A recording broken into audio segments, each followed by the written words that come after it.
The pace of the way in which it affects our indigenous communities is really driven by the circumstances where we live, that is deeply embedded in historical events that create those circumstances.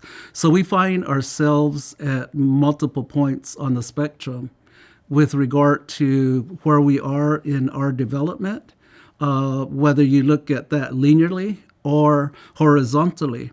And how we're able to respond again is dictated by the needs of our indigenous communities and how our respective histories drive that.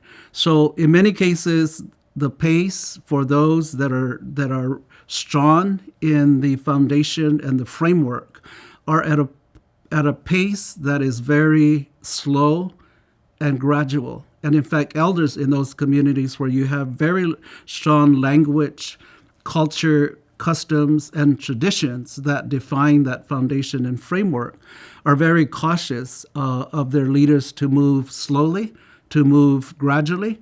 Where you find yourselves at another point on the spectrum, if you take the example of being at the very extreme end on that spectrum, largely driven again by historical circumstances and events that result in diminishing the systems and the institutions that define the health of language, culture, customs, traditions, and the governance of these communities. You might find yourself looking and observing at a very accelerated pace for a couple of reasons.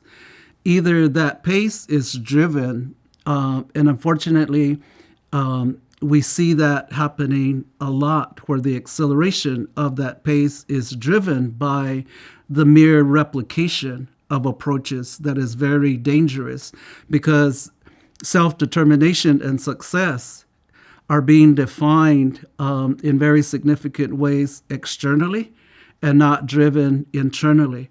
So you have multiple points on the spectrum with regard to that question. Is the pace of nation building or efforts towards self-determination? You'll find that many of our indigenous communities are on different points of that spectrum for those kinds of reasons.